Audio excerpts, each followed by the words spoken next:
Swachhandhra Swarnandhra programme కింద మన పాటజంగాలపాలెం విలేజ్లో బీట్ ద హీట్ కార్యక్రమంలో మొదలు పెట్టాము. చలివేంద్రం పెట్టాము, షేడ్స్ పెట్టాము.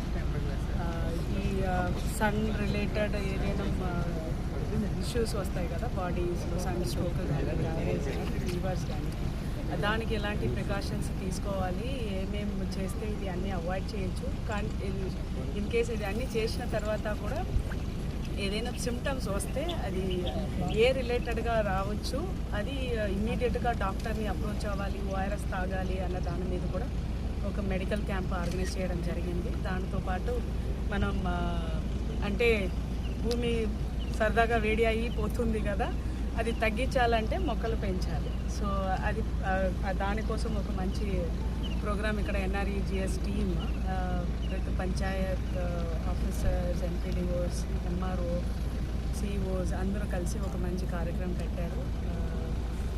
మన ఎయిమ్ ఏంటంటే, ఒకటి హీట్ అనేది న్యాచురల్, మనందరికీ తెలిసినదే. మే, జూన్ టిల్ మాన్సూన్ సెట్ అవుతున్న దాకా బాగా వేడి ఉంటుంది. కొన్ని ప్రికాషన్స్, చిన్న చిన్న ప్రికాషన్స్ ఏంటంటే క్యాప్ వేసుకోవడం, మంచిగా వాటర్ తాగడం, షేడ్లో ఉండడం, ఎక్కువ ఇలాంటి పీక్ టైంలో బయట తిరగకుండా ఉండడం, ఇలాంటి చిన్న చిన్న ప్రికాషన్స్ మనం తీసుకోగలిగితే ఈ సన్ రిలేటెడ్ హెల్త్ ఇష్యూస్ని మనం హ్యాండిల్ చేయగలుగుతాం. ఒకటి. రెండవది, అలాంటి చిన్న ఒక డయేరియా కానీ, ఒక వామిటింగ్ కానీ అలాంటి సిమ్టమ్స్ వచ్చినప్పుడు ఇమ్మీడియట్గా డాక్టర్ని కన్సల్ట్ చేస్తే సన్ స్ట్రోక్ రిలేటెడ్ ఇష్యూస్ వలన వచ్చే డెత్స్ని మనం అవాయిడ్ చేయొచ్చు. మూడవది, అంటే ఈ ఎర్త్ని మనం ఇంకా ఎలా కాపాడాలి, మనకి వేరే ఆప్షన్ లేవు. There is no plan B for earth. ఇక్కడే మనం బతకాలి. ఇది బతకాలంటే దీన్ని శుభ్రంగా ఉంచడం మన బాధ్యత.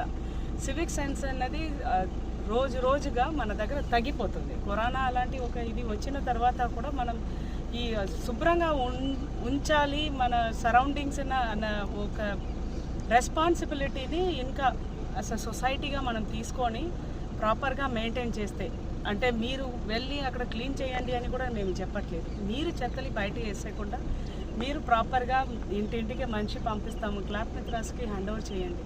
వాళ్ళు తీసుకెళ్ళి అది ప్రాపర్గా డిస్పోజ్ చేస్తారు. అది కాకుండా రోడ్డు మీద చెత్తలు వేయడం, డ్రైనేజ్లో చెత్తలు వేయడం, ఆ డ్రైనేజ్ అలా స్టాగ్నేట్ ఉండిపోతే కూడా అంటే ఒక కంప్లైంట్ సిస్టమ్ పెట్టాము పంచాయతీలో, అది ప్రాపర్గా వాడుకొని ఏదైనా ఇష్యూస్ ఉంటే ఇమ్మీడియట్గా చెప్పడం, అసలు సొసైటీగా మన అందరూ కలిసి పని చేయడం, అది ఒక విధానం. అది అందరూ చెయ్యాలి అని కోరుకుంటున్నాను.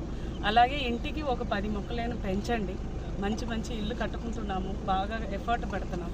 దానితోపాటు ఇల్లు చుట్టూ ఒక 10 చెట్లు పెంచితే మీ ఇల్లు కూడా బాగా చల్లగా ఉంటుంది, వాతావరణం కూడా ఇంత హీట్ లేకుండా తగ్గుతుంది. చూడండి, 10:30కే ఉండలేకపోతున్నాం కదా. ఇది తగ్గాలి అంటే చెట్టు పెంచాల్సిందే, వేరే మార్గమే లేదు. మీరు ఇష్యూస్ మీద డిస్కషన్ జరగాలి, దీని మీద కొద్దిగాను మనం ఎఫర్ట్ పెట్టాలి అన్న ఒక అజెండాతో పెట్టినదే ఈరోజు ఈ సాసా కార్యక్రమం. వచ్చిన మీ అందరికీ ధన్యవాదములు. మా టీంలో కూడా చాలా చాలా అప్రిసియేషన్స్. So thank you.